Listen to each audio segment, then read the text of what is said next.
ایک دن رسول اللہ صلی اللہ علیہ وآلہ وسلم نے حضرت عائشہ رضی اللہ عنہا سے فرمایا، جو جی چاہے مانگو۔ حضرت عائشہ رضی اللہ عنہا نے عرض کیا، یا رسول اللہ صلی اللہ علیہ وآلہ وسلم، پھر وہ راز بتائیے جس سے تمام گناہ معافی ہو جائے۔ حضور دو عالم صلی اللہ علیہ وآلہ وسلم نے فرمایا، وہ راز یہ ہے کہ جب کوئی مومن کسی دوسرے مومن کی کانٹا چبھنے کے برابر تکلیف دور کرتا ہے تو اللہ تعالیٰ اس کے تمام گناہ معاف کر دیتا ہے اور جنت میں اسے اعلیٰ درجہ بھی ملے گا۔ جب صحابہ کرام کو یہ معلوم ہوا تو وہ بے حد خوش ہوئے، لیکن حضرت ابو بکر صدیق رضی اللہ عنہ نے رونا شروع کر دیا۔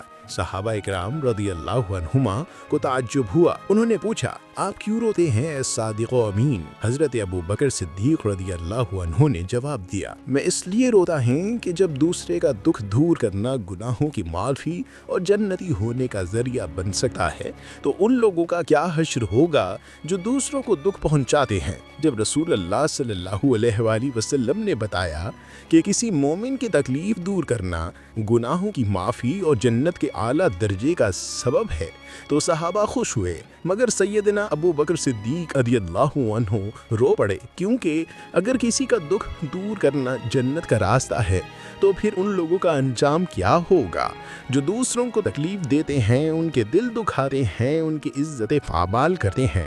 آج ہمارا حال دیکھو، ہم کسی کا برا سن کر خوش ہوتے ہیں، ہم دوسروں کی غیبت، بدگمانی اور دل آزاری کرتے ہیں، ہم معمولی بات پر تلخ الفاظ بول دیتے ہیں، ہم کسی کے دل کی تکلیف بڑھا کر سمجھتے ہیں کہ کچھ نہیں ہوا، ہم کسی پر مشکل لائے تو ہاتھ نہیں بڑھاتے بلکہ تماشا دیکھتے ہیں۔ یہ سب وہ چیزیں ہیں جن سے اللہ ناراض ہوتا ہے۔